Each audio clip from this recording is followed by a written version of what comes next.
The crystal champagne glass slipped from Imani Brooks' hand and shattered across the marble floor. The sharp sound cut through the grand ballroom like a gunshot. More than 500 guests turned toward her. Fashion executives, movie stars, politicians, billionaires. Every eye in the room locked onto the beautiful black supermodel standing beneath the dazzling lights of the New York Royal Grand Hotel. But Imani wasn't staring at the broken glass. She was staring at the man kneeling before her. Or rather, the person she thought was a boy. The little Korean man wore a perfectly tailored black suit that probably cost more than most people's cars. In his hand was a velvet ring box. Inside it sat a diamond so large that it sparkled under the chandeliers like a tiny star. The room held its breath. Then the man looked directly into her eyes and said calmly, "Imani Brooks, will you marry me?" A wave of laughter erupted through the ballroom. Someone actually choked on their drink. Another guest covered her mouth while trying not to laugh. Imani herself couldn't believe what she was hearing. She glanced around nervously. Surely this was some kind of joke. A hidden camera prank, a publicity stunt. The little man looked far too young. She offered him an embarrassed smile. "I'm sorry," she said gently. "You're sweet, but I can't marry you." Laughter grew louder. Imani shook her head. "You are a child." Laughter stopped instantly. Every single sound vanished. The silence felt so sudden and heavy that it made her stomach twist. Imani blinked. Why had everyone gone quiet? Why did several guests suddenly look terrified? Why was nobody laughing anymore? The little Korean man slowly closed the ring box. His face revealed almost no emotion. But something dark flashed through his eyes, not anger, pain, real pain. Then he stood. Without saying another word, he turned and walked away. The crowd immediately parted to make room for him.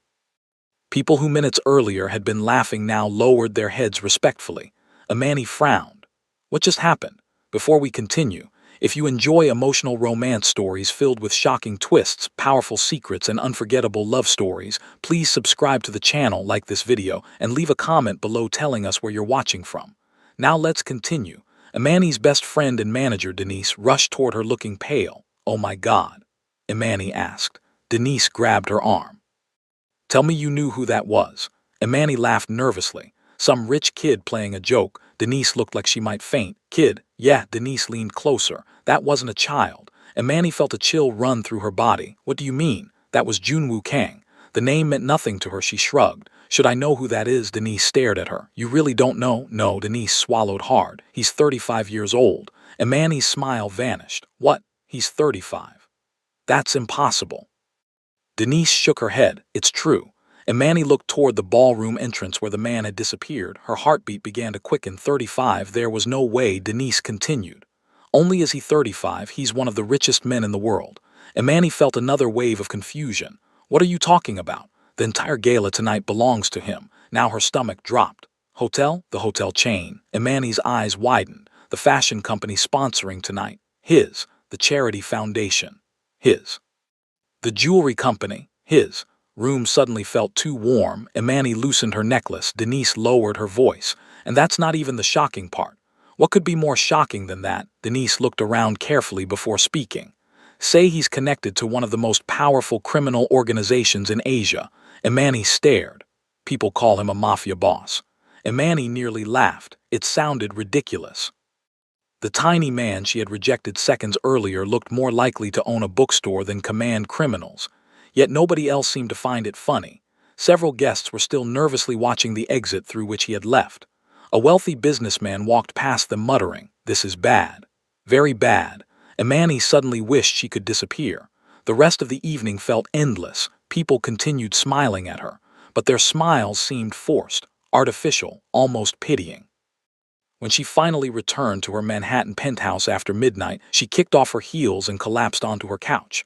The city lights glowed beyond the massive windows. Normally they comforted her. Tonight they didn't. She couldn't stop thinking about the look in Junwoo Kang's eyes, not anger, hurt, as though her words had cut deeper than she realized. Her phone buzzed. "Denise." Imani answered immediately. "Tell me you've learned more about him." Denise sighed. "Have. Not going to like it." Imani sat upright. "What?" "He owns nearly half the companies you've worked with over the last 10 years. Imani blinked. "What?" "I'm serious." "That's impossible." "It's true." For several seconds neither woman spoke. Finally Denise asked quietly, "Why did you call him a child?" Imani groaned. "Because I thought he was one." You really couldn't tell? No, Denise laughed despite herself. Girl, you may have just rejected the richest man you've ever met. Imani rubbed her forehead. Wonderful. The next morning things became worse, much worse. Imani arrived at a photo shoot in Brooklyn shortly after 8 o'clock. The moment she entered the studio, she sensed something was wrong. Nobody greeted her. Nobody smiled. People avoided eye contact. Her stomach tightened. She approached the creative director. Good morning. Woman looked uncomfortable. Morning. We ready to start? The woman hesitated, then she sighed. Actually, we need to talk. Imani's heartbeat quickened. 10 minutes later, she sat alone in her car staring blankly through the windshield. The contract had been canceled. No explanation, no warning, just canceled. She immediately called Denise. You won't believe this. What happened? The campaign is gone. Silence. Then Denise said, mine too. What? The skincare deal? Imani sat straighter. What do you mean gone? They replaced you this morning. A cold knot formed in her stomach. By lunchtime, 3 more contracts disappeared. By evening, 5. The next morning, another 2 vanished. Within 48 hours, nearly half her income had evaporated. Imani stood inside her penthouse staring at her phone. This couldn't be happening. For almost 20 years she had dominated the fashion industry. She had survived younger competitors, changing trends, economic downturns, social media scandals. Yet suddenly everything was collapsing. Her phone rang. Denise again. Turn on the television. Imani grabbed the remote. Every entertainment network carried the same headline. Is Imani Brooks losing her star power? She felt sick. By Friday, the situation had become a nightmare. Magazine covers disappeared. Brand partnerships ended. Fashion shows stopped calling. For the first time in her career, she felt unwanted, invisible, old. She sat alone on her balcony that evening watching rain fall over Manhattan. Tears burned her eyes. She hated crying, especially over work, but she couldn't help it. Modeling wasn't just her career, it was her life, the dream she had built from nothing, the dream she had fought for since growing up poor in Atlanta. A soft knock sounded at her door. Denise entered carrying Chinese takeout. You haven't eaten all day. Not hungry. That's a lie. Imani laughed weakly. Denise sat beside her. For a while neither woman spoke. Then Denise finally asked the question both had been avoiding. Do you think he did this? Imani looked up. Junwoo, Denise nodded. I don't know. You've thought about it. Of course I've thought about it. Denise sighed. So have I. Imani stared at the rain. Would a billionaire destroy someone's career over a single embarrassing moment? She wanted to say no, but she didn't know him. Maybe he was cruel. Maybe he was vindictive. Maybe all those rumors about him were true. Then her phone vibrated. An unknown number. She almost ignored it. Almost. Something made her answer. Deep male voice spoke calmly. Miss Brooks? Yes, my name is Mr. Park. Who? I work for Mr. Kang. Imani's heart skipped. The room suddenly felt very quiet. Denise immediately sat forward. Imani put the call on speaker. What does Mr. Kang want? There was a brief pause, then the man answered. Mr. Kang requests your presence. Imani laughed bitterly. Requests? Yes. When? Tomorrow evening. If I refuse? Another pause. When the man finally spoke, his voice remained perfectly polite. Mr. Kang is not accustomed to being refused. Line went dead. Imani slowly lowered the phone. Denise looked terrified. Neither woman spoke for several seconds. Finally, Denise whispered, What are you going to do? Imani stared at the dark Manhattan skyline. Then she clenched her jaw. If Junwoo Kang thought she was afraid of him, he was about to learn otherwise. Going. And deep inside, she had a feeling that the meeting would change her life forever. The next evening arrived faster than Imani wanted. All day she had tried convincing herself she wasn't nervous. She failed. Every time she thought about meeting Junwoo Kang again, her stomach tightened.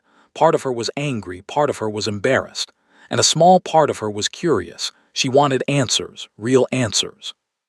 By 6 o'clock, a black luxury sedan waited outside her building. Denise stood beside her on the sidewalk. You don't have to do this. I do. What if he's dangerous? Imani forced a smile. Then I'll find out. Denise hugged her tightly. If you don't call me within 3 hours, I'm calling the police. Imani laughed. Deal.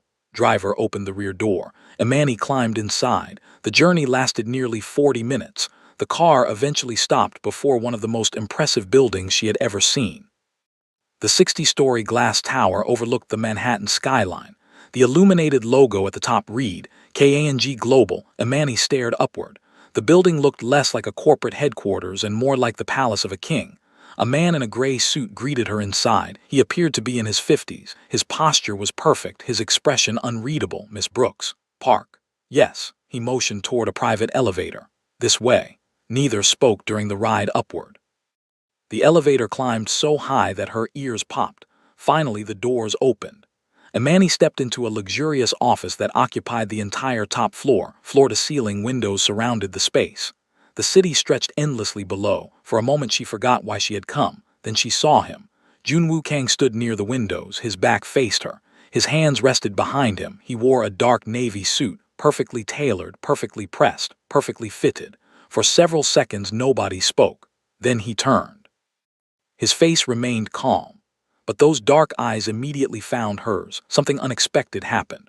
For the first time, Imani really looked at him, not as a child, not as a curiosity, not as a headline, as a man. And suddenly she noticed things she hadn't noticed before: the confidence, the intelligence, the authority, the quiet strength. The entire room seemed to revolve around him despite his height. It was unsettling. Mr. Park quietly left. The doors closed. Now they were alone. Junwoo gestured toward a chair. Sit. Imani remained standing. No, one eyebrow lifted slightly. You prefer standing, I prefer answers. A faint smile touched his lips. Fair enough. Imani folded her arms. Did you destroy my career? His expression immediately hardened. No, answer came so quickly that it caught her off guard.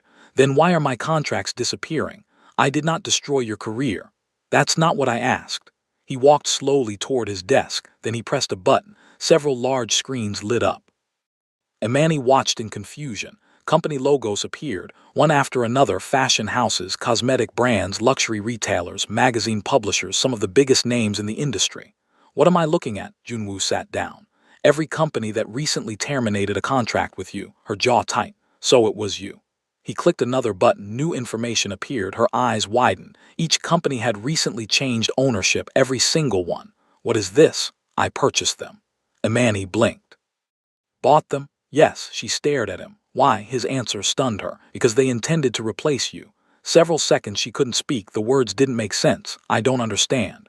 They believed you were becoming too old for luxury campaigns. Anger flashed across her face. Know how this industry works. They were wrong. Imani shook her head. You bought multiple companies because you disagreed with them. Yes. Simplicity of his answer left her speechless. Finally she laughed. Not because it was funny. Because it was unbelievable. You expect me to believe that? It's the truth. No billionaire spends that kind of money defending a model. His eyes held hers. No billionaire does. Meaning behind those words lingered in the room. Imani suddenly looked away. The air felt different, dangerously personal. She changed the subject. Why did you propose to me? The question lingered between them. For the first time since she arrived, Junwoo seemed uncertain. A tiny crack appeared in his calm exterior. I wanted to know your answer. Imani frowned. Without even dating me. Yes, that's ridiculous. Probably, she stared. Was he joking? She couldn't tell. Everything about him felt controlled, measured, as if he carefully considered every word before speaking. Finally she asked, why me? Junwoo became quiet. For several moments only the distant sounds of Manhattan drifted through the glass wall. Then he stood slowly and walked toward the windows. 6 months ago, I attended a fashion event in Los Angeles. Imani listened carefully. There were many models. He paused. Most ignored me. His voice remained calm. Some laughed. Something painful flickered behind his eyes. Others assumed I was lost. Imani felt a strange ache in her chest. Junwoo continued. One woman told security to remove me. His jaw tightened slightly. She believed children should not attend adult events. Imani looked down. She suddenly hated how familiar that sounded. Then he turned toward her. But there was one person who defended me. Her heartbeat quickened. You, Imani froze. A memory surfaced. A fashion charity event, Los Angeles. Several models laughing near the VIP section. A small Korean man standing nearby. She remembered telling them to stop being rude. At the time she hadn't even learned his name. You remember, she nodded slowly. A little. Remember everything. Sincerity in his voice caught her off guard. He continued. You treated me like a person. Imani swallowed. That should be normal. Isn't. Silence filled the room. For the first time she saw something beneath the billionaire, beneath the rumors, beneath the power. Loneliness, years of it. The realization unsettled her, because loneliness recognized loneliness. And despite all her success, Imani knew exactly what loneliness felt like. You really remembered that day, every detail. Why? His answer came quietly. Nobody had ever stood up for me before. The words hit her harder than she expected. Nobody, not rarely, not occasionally, nobody. She looked away. Something about that felt heartbreaking. A man powerful enough to buy companies, rich enough to own skyscrapers, yet still wounded by simple cruelty. Her anger began weakening, not disappearing, but weakening. Then she remembered something: the proposal, the humiliation, the ballroom. "You could have told me your age." A faint smile appeared. "You could have asked." To her surprise, she laughed. The sound echoed through the office. For the first time, Junwoo smiled fully. And suddenly she understood why women found him attractive, not because of money, not because of power, because when he smiled, his entire face transformed. The sadness disappeared, the walls disappeared. For a brief moment he looked free. The realization made her nervous, very nervous. She quickly stood. "I should go." Smile vanished. "Already?" "Yes," he nodded respectfully. "I understand." But as she moved toward the door, his voice stopped her. "Miss Brooks," she turned. "What?" Junwoo looked directly into her eyes. "I did not invite you here to apologize." Imani frowned. "Then why?" His answer came softly. "Because I wanted you to know that your words hurt." Honesty hit her harder than anger ever could. For several seconds she couldn't speak. Finally she said, "I'm sorry." Room became completely silent. She continued, "I truly thought you were a teenager." He nodded. "I know. You don't understand." Her voice cracked slightly. "If I had known." She stopped. Emotion tightened her throat. "If I had known, I never would have said it." Junwoo studied her carefully, then he gave a small nod. "I believe you." Relief washed through her, unexpected relief. For some reason, she cared whether he believed her. That realization bothered her a lot. Mr. Park reappeared moments later. The meeting was over. As Imani entered the elevator, she expected to feel victorious. Instead, she felt confused. Because the monster she expected to meet didn't exist. The cruel billionaire didn't exist. The vengeful mafia boss didn't exist. At least not the man she had seen tonight. What she saw was a wounded man carrying scars nobody else noticed. And that realization stayed with her all the way home. But neither Imani nor Junwoo knew that somewhere across the Pacific Ocean, another man was watching. A man who hated Junwoo. A man who had waited years for an opportunity to destroy him. And when he received photographs of Imani leaving Kang Global that night, he smiled. Because he had finally discovered Junwoo Kang's weakness. And dangerous men always attacked weaknesses first. For the next several days, Imani tried convincing herself that Junwoo Kang was no longer her problem. Unfortunately, life had other plans. Every morning she woke up determined not to think about him. Every evening she found herself replaying their conversation, his honesty, his loneliness, the hurt in his eyes when he admitted that almost nobody had ever defended him. The memory refused to leave her alone. 3 days after their meeting, she sat inside her penthouse reviewing financial reports with Denise. Neither woman liked what they were seeing. "Another cancellation," Denise said. Imani sighed. "Many now?" 9. Imani rubbed her temples. Although several companies had not officially ended their relationships with her, they had quietly placed projects on hold. The uncertainty was exhausting. Denise set down the papers. "You know, most people would kill to have a billionaire interested in them." Imani rolled her eyes. "Interested? You know exactly what I mean." "I don't." "You do?" Denise leaned forward. "That man bought companies because they wanted to replace you." "That doesn't mean anything," Denise laughed. "Girl, that's exactly what it means." Before Imani could answer, her phone buzzed. An unfamiliar number appeared. She frowned. "Hello? Good afternoon, Miss Brooks." She immediately recognized the voice. Mr. Park. Her heartbeat reacted before her mind could stop it. "What is it this time, Mr. Kang would like to invite you to dinner." Imani blinked. "Dinner?" "Yes." A brief silence followed, then Mr. Park said politely, "I see." Imani almost felt guilty, almost. "Inform Mr. Kang that I appreciate the invitation, but I am busy." Well, the call ended. She placed her phone down. Denise stared. "You said no, of course." "Why?" Imani folded her arms. "Because normal people don't propose marriage before asking someone to dinner." Denise burst into laughter. "That's actually a good point." The first time all day, Imani smiled. Unfortunately, the smile didn't last. The following morning, she received devastating news. One of her biggest contracts had officially ended. The contract represented millions of dollars, years of partnership, years of loyalty, gone just like that. By noon, she sat alone in her apartment staring out the window. The city below seemed unusually gray. She felt tired, not physically, emotionally. For years she had built a reputation as one of the most successful models in America. Now she felt as though the industry was quietly pushing her aside. replacing her, forgetting her. Her phone rang again. Mr. Park, Imani sighed. What now, Miss Brooks? Mr. King asked me to call one more time. Believes you should have dinner. I already said no. Anticipated that answer. Imani shook her head. This is ridiculous. Perhaps. She couldn't help smiling slightly. Even Mr. Park sounded amused. Then he added, Mr. Kang also asked me to mention that the dinner is not romantic. Imani frowned. What is it then? A business proposal. That got her attention. What kind of proposal? I'm not authorized to discuss details. Of course he wasn't. She hesitated, then sighed. Fine. Mr. Park sounded pleased. Excellent. 2 hours later, another car collected her. This time the destination wasn't a skyscraper. It was a private restaurant overlooking the Hudson River.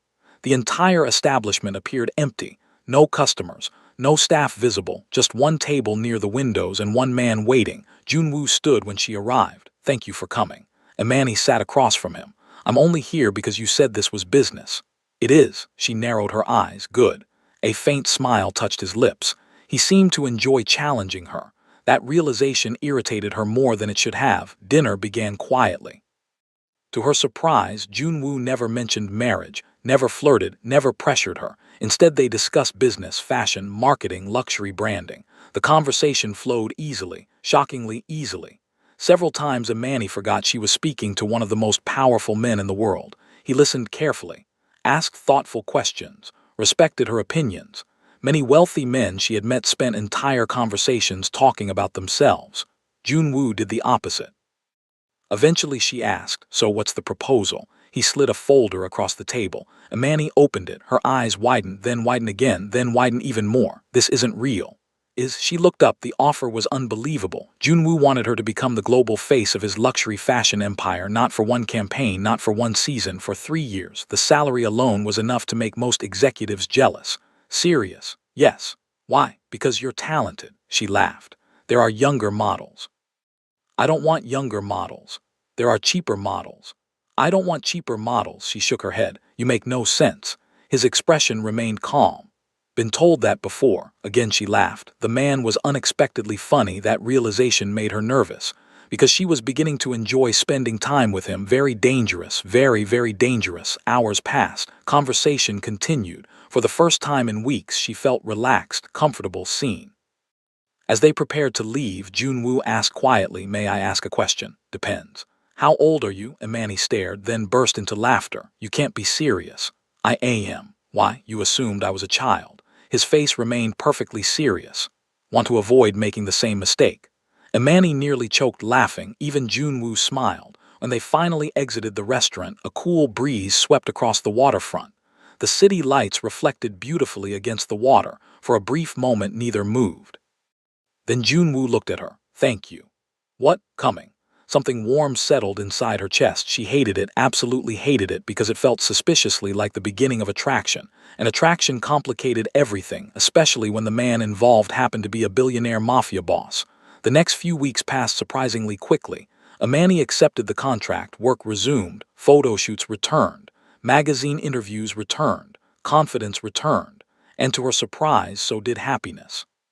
She traveled frequently with Junwoo's company. New York, Paris, Milan, London, Seoul. The world suddenly seemed exciting again.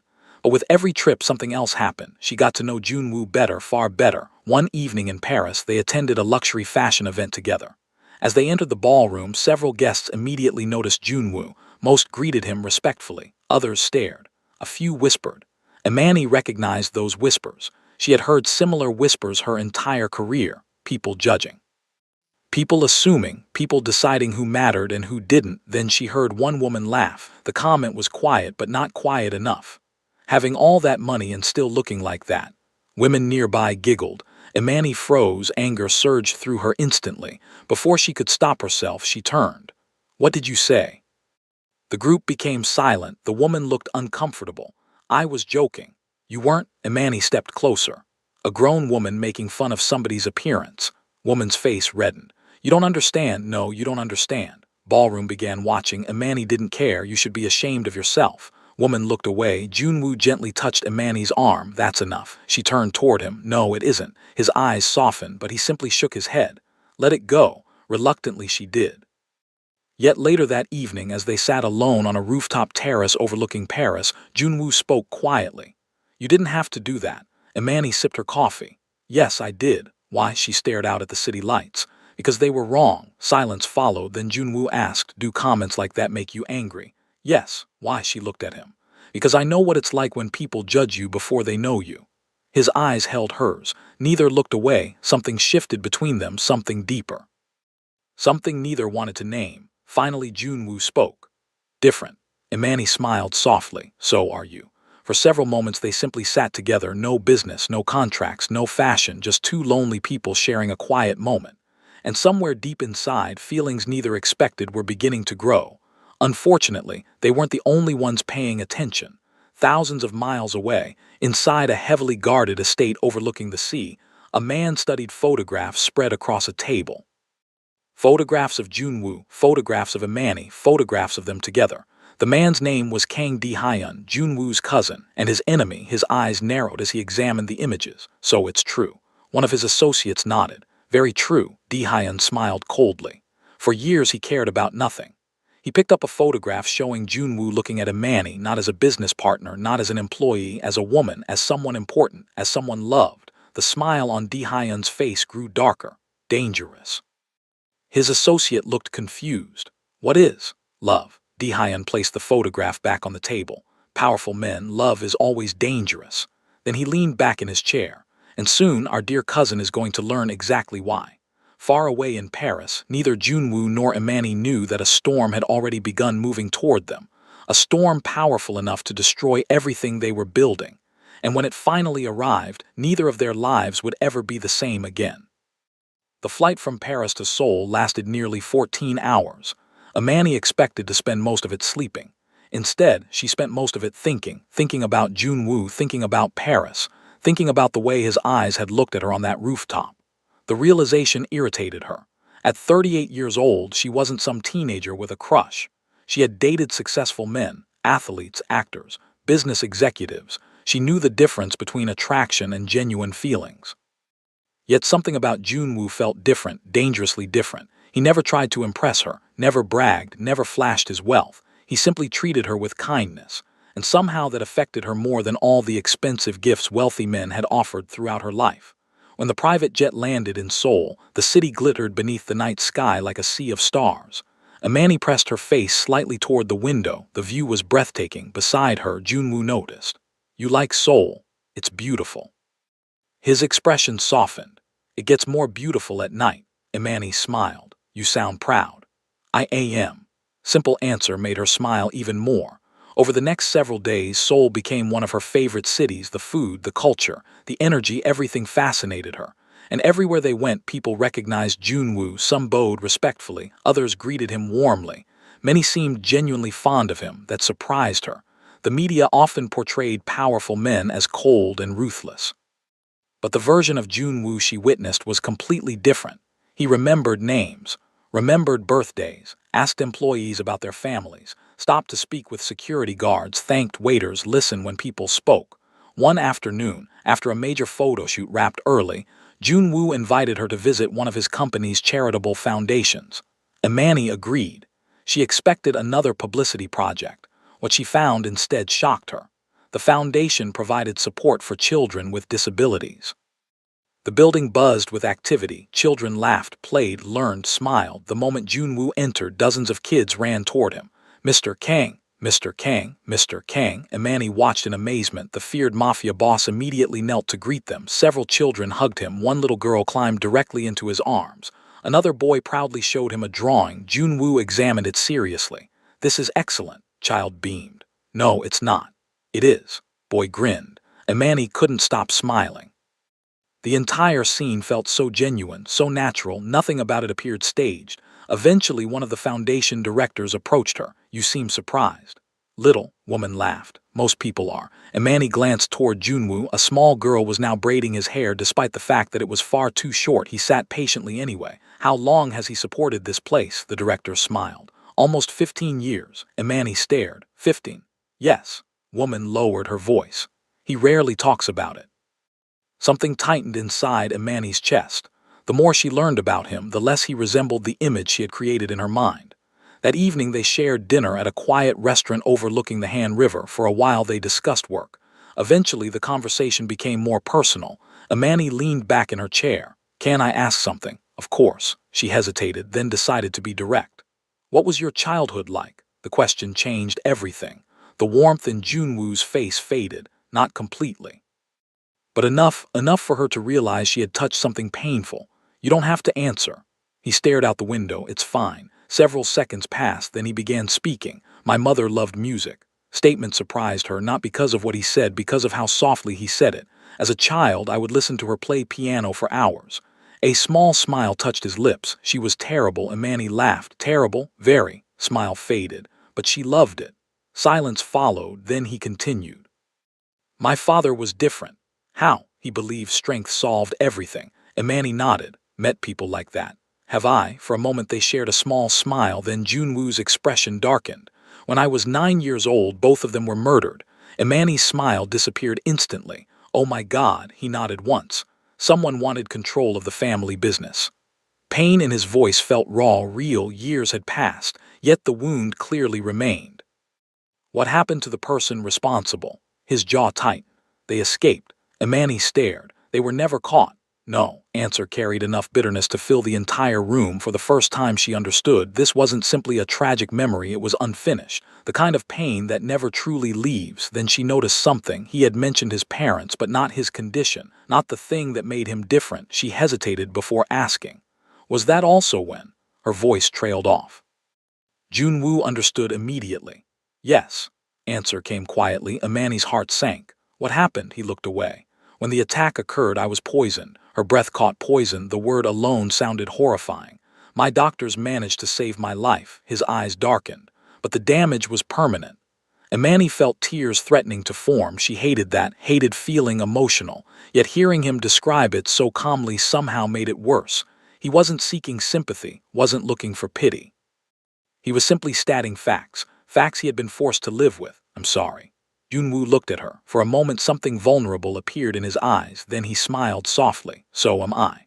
The simple response broke her heart. That night, long after returning to her hotel suite, Imani couldn't sleep. She kept replaying the conversation, the murdered parents, the poisoning, the loneliness, the years of judgment. Eventually she sat on her balcony overlooking the city. A realization slowly settled over her. She cared about him, not professionally, not as a friend. As a man, the truth frightened her. Because once feelings become real, they become dangerous, especially when the other person possesses enemies. And Junwoo definitely had enemies. Unfortunately, she was about to meet one. 3 days later, Seoul Fashion Week officially began. The event attracted celebrities from around the world. Reporters crowded every entrance. Cameras flashed constantly. The atmosphere buzzed with excitement. Imani walked the runway for Junwoo's luxury fashion brand. The show was an enormous success. Applause thundered through the venue. Industry leaders praised the collection. Everything seemed perfect, until a woman approached. She was beautiful, elegant, confident. And judging by the way she looked at Junwoo, she knew him very well. The woman smiled. Junwoo. His expression cooled instantly. "Interesting, very interesting." The woman then turned toward Imani. Her smile remained, but her eyes didn't. "Hello. Hello." Several seconds passed. The tension felt obvious. Finally, the woman extended her hand. "My name is Yuna." Imani shook it. "Nice to meet you." "Likewise." Woman looked back toward Junwoo. "We should talk." His response came immediately. "No." Yuna laughed softly. "Always been stubborn." Junwoo's jaw tightened. "And you've always ignored boundaries." Imani raised an eyebrow. Apparently there was history here. A lot of history. Yuna finally departed. The moment she disappeared, Imani looked at Junwoo. "Ex-girlfriend?" "No." "You hesitated." "I was deciding whether to lie." Imani laughed. "Well," he sighed. She wanted to be. Now she really laughed. The expression on his face was priceless. "Let me guess." "You don't have to," was persistent. "Very beautiful. Rich, extremely." Imani smiled. "And you rejected her." Repeatedly she shook her head. "Strange." His eyes met hers. "So I've been told." Look lingered longer than either intended, long enough for both of them to notice, long enough for both of them to become nervous. Then Junwoo's phone rang. He answered immediately. The moment he heard the voice on the other end, his expression changed. The warmth vanished, the calm vanished, something dangerous appeared. Imani had never seen that side of him before. "How did you get this number?" Silence. Then Junwoo spoke again. "Stay away from her." Imani's stomach tightened her. The call ended. What happened? Junwoo stared at the phone. For several moments he said nothing. Finally he answered, my cousin. The one you mentioned. Yes. A cold feeling crept into her chest. What did he want? Junwoo looked directly at her, and for the first time since meeting him she saw genuine fear, not fear for himself, fear for someone else, fear for her. He knows about you. The words settled heavily between them. Imani tried to remain calm. Nothing. His answer came too quickly, too casually. She immediately knew he was lying. Junwoo, it's fine. She stepped closer. Tell me the truth. Several seconds he remained silent. Then he finally spoke. My enemies usually attack what I value, meaning hit her instantly. And judging by the look in his eyes, she wasn't imagining things. Somewhere along the way, she had become important to him. Important enough to be considered a weakness. Important enough to be used against him. Important enough to be in danger. And neither of them realized just how close that danger already was. Because across the street from the fashion venue, a man lowered a camera. He had spent the entire afternoon photographing Imani, tracking her movements, recording her schedule, studying her habits. Then he picked up his phone. It's confirmed. A voice answered on the other end. Good. Man glanced toward the building one final time. We can take her whenever you give the order. A slow, satisfied laugh echoed through the phone. Yet, voice became colder. First, let's make Junwoo suffer. And with those words, the real nightmare quietly began. For the first time since meeting Junwoo Kang, Imani felt afraid, not terrified, not panicked, but uneasy, the kind of uneasiness that lingered in the back of her mind and refused to disappear. His cousin knew about her. A dangerous man had taken an interest in her. And according to Junwoo, that was never a good thing. The morning after Seoul Fashion Week, she woke inside her luxury hotel suite and immediately noticed something unusual. Two men stood outside her door. They wore dark suits, earpieces, serious expressions. When she stepped into the hallway, both straightened immediately. One offered a respectful nod. Good morning, Miss Brooks. Imani frowned. Who are you? Security. Her stomach tightened. Security, of course. She already knew who had arranged it. A few minutes later, she stormed downstairs. Junwoo sat alone in the hotel restaurant drinking coffee. He looked up when she approached. Good morning. No, one eyebrow lifted. No, she pointed toward the elevators. You put bodyguards outside my room. I don't need bodyguards. I disagree. Imani folded her arms. Junwoo, his expression remained calm. Imani. The way he copied her tone almost made her laugh almost. Instead, she sat down heavily across from him. This is ridiculous. It is. No, she stared at him. He stared right back. The silence stretched. Finally, she groaned. You are impossible. A tiny smile appeared. Heard that before. She shook her head. For some reason, arguing with him had become strangely familiar, comfortable even. And that realization was becoming increasingly dangerous, because every day she spent around him made it harder to pretend she felt nothing. The waitress arrived. Breakfast was served. For a few minutes they ate quietly. Then Imani asked, how serious is this? Junwoo knew exactly what she meant. My cousin. Yes. He placed his coffee cup down carefully. Very serious. Answer immediately erased her amusement. She swallowed. Tell me the truth. I always do. Then tell me everything. Several moments he remained silent, then he nodded. My cousin's name is Hyun. Imani listened carefully. He believes the empire belongs to him. You disagree. Naturally, she couldn't help smiling slightly. His dry humor appeared even when discussing dangerous subjects, but the smile quickly faded as he continued. He has spent years trying to remove me. Remove? His eyes met hers. She understood immediately. Not remove, kill. A chill ran through her body. He tried to kill you. Several times. The casual way he said it made the statement even more disturbing. Several times, not once, several. Imani stared. Are you saying that so calmly? His expression softened slightly. Because I became accustomed to it. Answer broke her heart a little. Nobody should become accustomed to being hunted. Nobody. Especially not a little boy who had already lost his parents. A little boy who had survived poisoning. A little boy who had spent his life being judged. The thought lingered in her mind. Not a little boy anymore, a man, a strong man, a man she was beginning to care about far more than she wanted to admit. Junwoo interrupted her thoughts. You should return to New York. Imani blinked. What? It's safer. Her jaw tightened immediately. No, his expression hardened. Imani. He stared. She stared right back. Finally, she leaned forward. Me ask you something. Right. If someone threatened you, would you run? No, exactly. His eyes narrowed. We are not the same. Why? Because my enemies are my responsibility. Imani shook her head. And now they're threatening me. Silence, she continued. So that makes them my responsibility too. For a moment neither spoke, then something unexpected happened. Junwoo smiled, not because he agreed, because he admired her stubbornness. And unfortunately she admired his. The feeling was becoming mutual, very mutual. Over the following week, business kept them busy: interviews, meetings, photo shoots, fashion events. On the surface, everything appeared normal. But beneath the surface, tension continued growing. The bodyguards never left. Security increased everywhere. Junwoo became more watchful, more alert. Several times she caught him scanning crowds, checking exits, studying unfamiliar faces.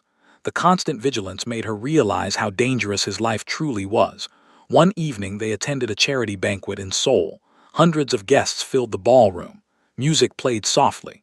Crystal chandeliers sparkled overhead.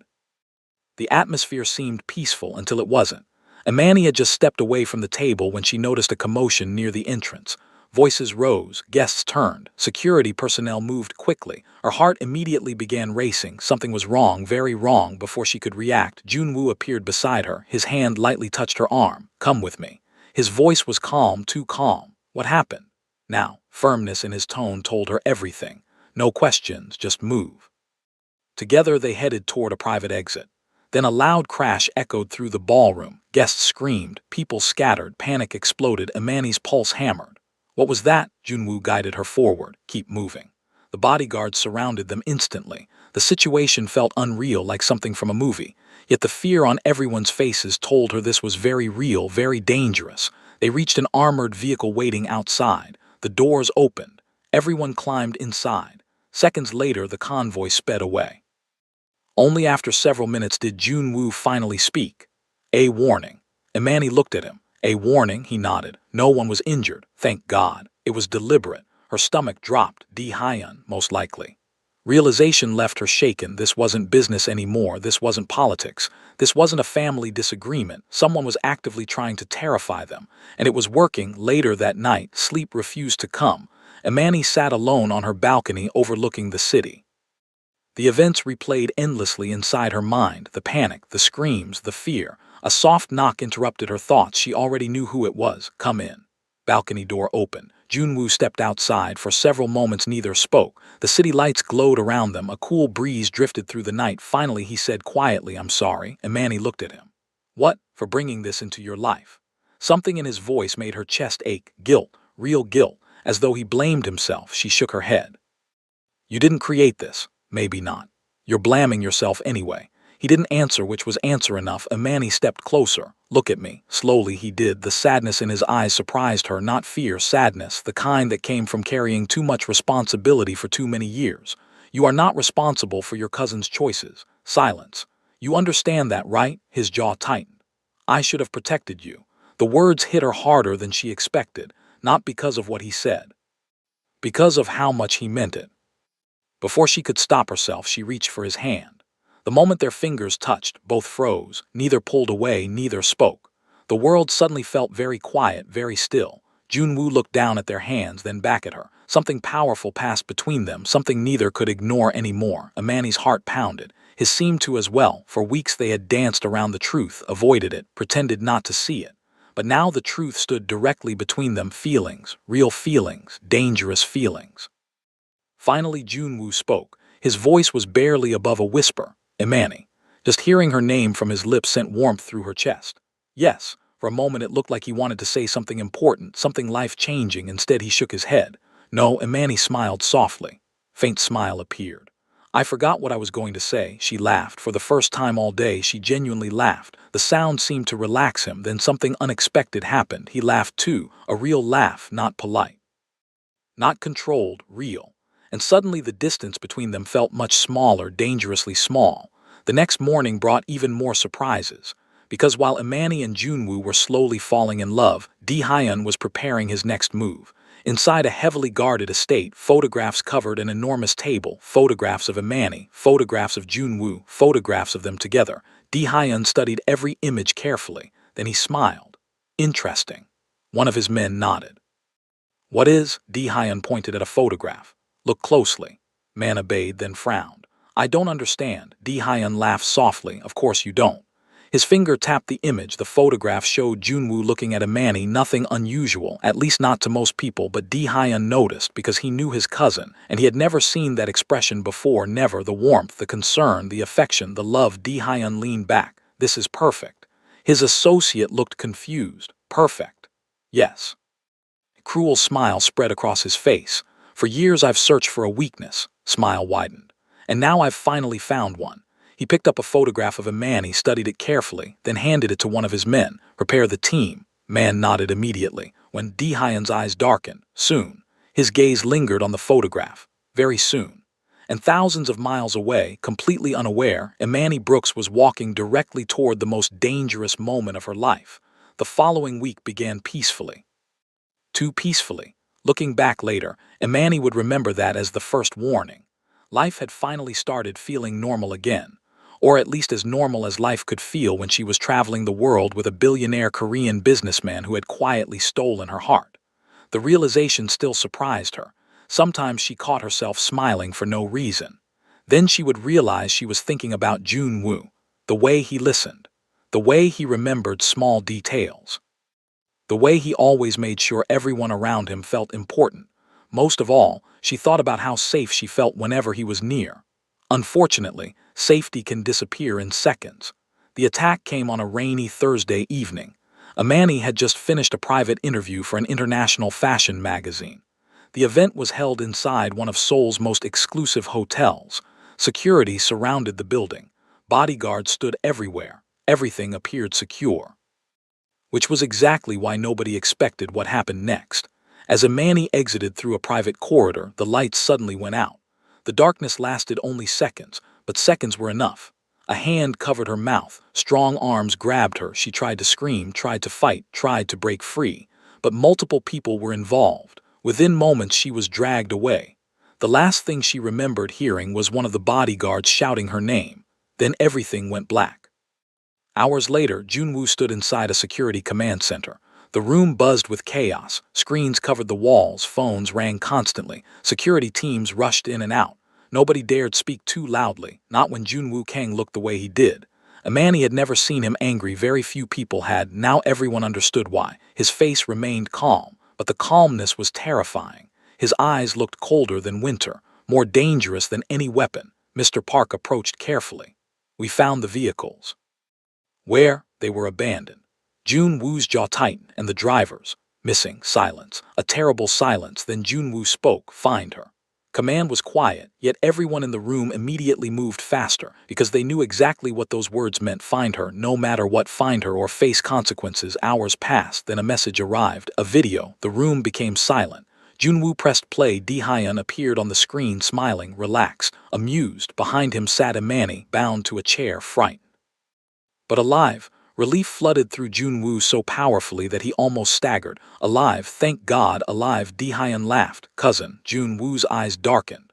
What do you want? The man smiled wider. You already know. The screen flickered slightly. Di-hyun leaned forward. Surrender everything. No. Answer came instantly. Di-hyun chuckled. I expected that.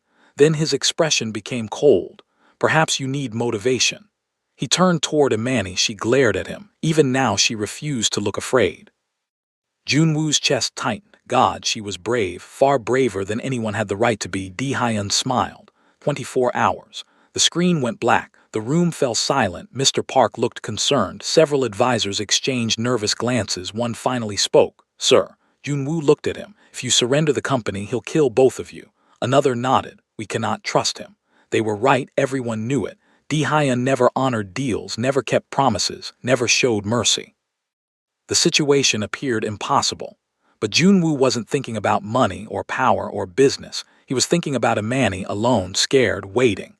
And for the first time in years, he felt something close to helplessness. The feeling disgusted him. Hours later, intelligence teams finally discovered something useful, a location. A remote coastal property, an old family estate, one that secretly belonged to Di-hyun. Junwoo immediately prepared a rescue operation. No negotiations, no waiting. No surrender. He was bringing her home. Meanwhile, Imani sat inside a locked room overlooking dark ocean waves. Fear lingered inside her chest.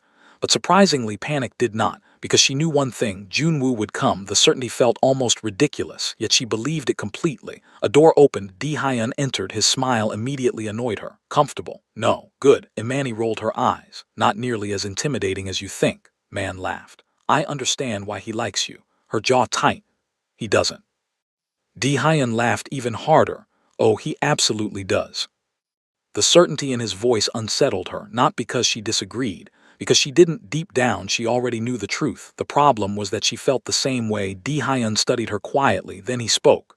You know, none of this would have happened if he simply accepted reality. Imani frowned. What reality? The smile vanished. Empire belongs to me. No, his eyes hardened. It does. Nearly an hour he talked about jealousy, about greed, about hatred, and eventually the truth emerged, the horrifying truth. Years ago, Di Hyun had arranged the attack that killed Junwoo's parents. Years ago, he had helped orchestrate the poisoning. Years ago, he had begun plotting to steal everything. Imani felt sick. The monster standing before her wasn't merely ambitious. He was evil, purely evil. And he felt no guilt whatsoever. Suddenly alarms echoed throughout the building. Di Hyun froze, then another alarm sounded, followed by shouting, then running footsteps. His face darkened. No, Imani's heart leaped. No, not no, yes, Junwoo. He was here. The building erupted into chaos, doors slammed, men shouted, orders echoed through hallways. The rescue had begun. Several minutes later, gunfire sounded somewhere in the distance.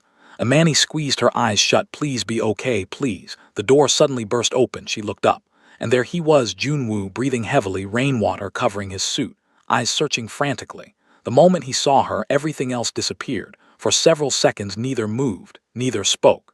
Then he crossed the room, fast. Very fast. His hands immediately checked her restraints. Are you hurt? The question came out rough, urgent, desperate. No. You sure? Yes. Within seconds he freed her. The moment she stood, she threw her arms around him hard. For a brief second he froze. Then he wrapped his arms around her, holding her as though letting go might destroy him. Neither cared who was watching. Neither cared about appearances. The relief was simply too overwhelming. Finally, Imani pulled back slightly. You came.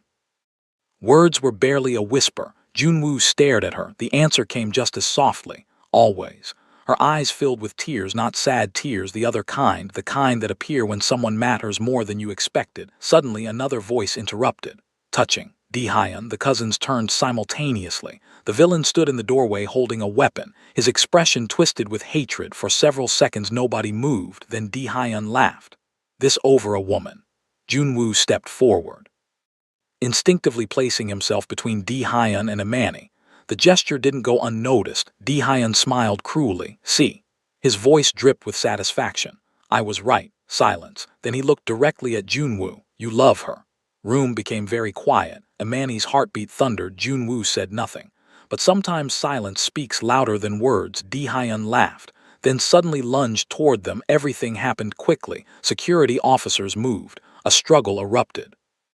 Within moments, Di Hyun was restrained. The nightmare was finally over. As authorities led him away, he continued shouting threats. Nobody listened. His power was gone, his secrets exposed, his future finished. Months later, peace finally returned. The investigations ended. The criminal network collapsed. For the first time in years, Junwoo could breathe freely. And for the first time in years, he allowed himself to hope. Hope for a future, hope for happiness, hope for love. That hope led him to a beautiful garden overlooking the ocean. Hundreds of guests filled elegant white chairs, flowers decorated every pathway, music drifted through the air. The wedding day had arrived. Junwoo stood near the altar, nervous, very nervous, far more nervous than he had been during business deals worth billions. Mr. Park noticed. You look terrified. I am. Older man laughed. Good. Junwoo frowned. Good. That means you care. Then the music changed, everyone stood, and Imani appeared. Beautiful didn't begin describing her, she seemed to glow. The moment their eyes met, the rest of the world disappeared. Minutes later, she reached the altar. For several seconds, neither spoke, neither needed to. Their smiles said everything. Then Imani surprised everyone. She took the microphone. Guests exchanged curious looks. Imani smiled. The first time I met Junwoo Kang, I made a terrible mistake. Laughter spread through the crowd. Even Junwoo smiled. She continued. I looked at him and thought he was a child. More laughter followed, then her voice softened. But over time, I discovered something. Tears appeared in her eyes. I discovered the strongest man I have ever known. Crowd became silent. I discovered kindness. She looked directly at him. I discovered loyalty. A tear rolled down her cheek, and I discovered a love I never expected to find. Jun Woo's eyes glistened, and Manny smiled. So before we begin this marriage, there is something I want to say. The entire audience leaned forward, including Jun Woo. Imani took his hands, then she spoke the words he would remember for the rest of his life. Love you. A single tear escaped down his face. For the first time, he didn't hide it, didn't care, because some moments matter more than pride, and this was one of them. Love you too. Applause began immediately loud, joyful, endless. As the celebration continued beneath the setting sun, Junwoo realized something remarkable. The world had spent years judging him, mocking him, underestimating him. Yet none of that mattered anymore, because the woman who had once mistaken him for a child had become the love of his life. And sometimes, the greatest love stories begin with the greatest misunderstandings. Before you go, if you enjoyed this emotional romance story, please subscribe to the channel, like this video, and share it with someone who loves powerful love stories filled with twists, emotions, and unforgettable endings. Thank you for watching, and we'll see you in the next story.